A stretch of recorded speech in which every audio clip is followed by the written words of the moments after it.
సాంప్రదాయాలను దెబ్బతీస్తే సహించేది లేదని ఆదిలాబాద్ జిల్లా ఇన్ఛార్జ్ మంత్రి సీతక్క అన్నారు. అనాదిగా ఆదివాసులు కుల సాంప్రదాయ కట్టుబాట్లకు కట్టుబడి ఉన్నారన్నారు. కాంగ్రెస్ పార్టీ ఆదివాసీల హక్కుల కోసం పోరాడుతుందని చెప్పారు. అనాదిగా ఆదివాసీలు అడవుల్లో ఉంటూ ఆచార కట్టుబాట్లతో మెలుగుతున్నారని తెలిపారు. బీజేపీ ప్రభుత్వం ఆదివాసీల హక్కులను కాలరాస్తుందని దుయ్యబట్టారు. బీఆర్ఎస్ను మసు ధర్మాన్ని నమ్ముతుందని, ఆదివాసీలు అంబేద్కర్ రచించిన రాజ్యాంగాన్ని నమ్ముతారని ఆమె చెప్పారు. ఉమ్మడి ఆదిలాబాద్ జిల్లాలోని ఆదివాసీల ప్రతినిధుల శిక్షణ శిబిరం ముగింపు కార్యక్రమం జరిగింది. దీనిని మంత్రి సీతక్క ముఖ్య అతిథిగా హాజరయ్యారు.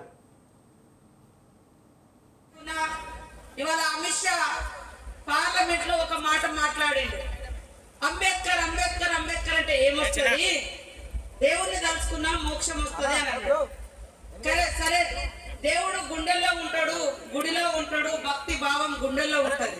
కానీ నాకు మాత్రం నాలాంటి వాళ్లకు ఈ రోజు నా జీవితం ఎక్కడి నుంచో ఎట్లెట్లా వెళ్ళి ఈ స్థాయికి వచ్చిన అంటే డాక్టర్ బిఆర్ అంబేద్కర్ గారు ఇచ్చినటువంటి భారత రాజ్యాంగం కల్పించినటువంటి హక్కును ఉపయోగించుకొని మరి హాస్టల్లో చిన్నతనంలో చదివిన మరి మనకున్నటువంటి రిజర్వేషన్స్ అవకాశాన్ని కానీ అదే విధంగా ఉద్యమాలకు వెళ్ళి మళ్ళీ ఎటు పోవాలో తెలియనటువంటి పరిస్థితులలో ఒక చదువుకొని హన్మకొండ కోర్టులో, వరంగల్ కోర్టులో లాయర్గా పనిచేసి తర్వాత ఎమ్మెల్యే అయి కూడా మళ్ళీ చదువుకుంటూ మరి పిహెచ్డి కంప్లీట్ చేసుకొని మళ్ళీ ఎమ్మెల్యేగా అయి మళ్ళీ మంత్రిగా అయి ఈరోజు ఇక్కడ మేము ముందు మాట్లాడుతున్నా అంటే ఇది డాక్టర్ బిఆర్ అంబేద్కర్ గారు నాకు కల్పించినటువంటి హక్కు, భారత రాజ్యాంగం ఇచ్చినటువంటి స్వేచ్ఛ.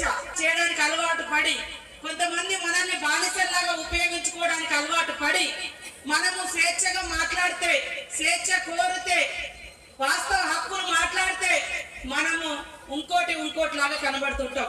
ఎందుకంటే రాజ్యాంగం తెలియదు వాళ్ళకు, అంటే అమలు చేసేటువంటి చేతగానేటువంటి వాళ్ళు మనల్ని అణచిపెట్టాలనే చూస్తారు. ఇవాళ మనకు స్వేచ్ఛ. ఇవాళ మోడీ గారి గురించి నేను చెప్తా. మోడీ గారు ఛాయావాలా అని చెప్పుకున్నారు.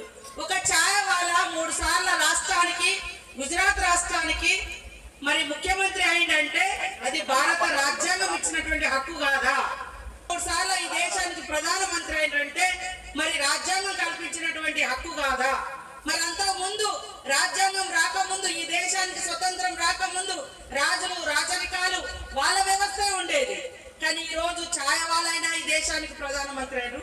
ఒక కూలి కుటుంబం నుంచి వచ్చిన నాలాంటి వాళ్ళమైనా ఈ రోజు మంత్రులమైన, ఈ రోజు మరి ఒక ఉన్నత స్థానంలో అధికారులు కూడా చదువుకునే స్వేచ్ఛతోటి చదువుకొని ఉన్నత స్థానంలోకి వస్తున్నారు. కాబట్టి అన్నింటికి మూలం చదువు. చదువు ఉంటే సంస్కారం వస్తుంది, జ్ఞానం వస్తుంది. అందుకని అంబేద్కర్ గారు కష్టపడి చదువుకొని ఈ దేశానికి ఏం కావాలో రచించినటువంటి మహనీయుడు. ఆ రాజ్యాంగం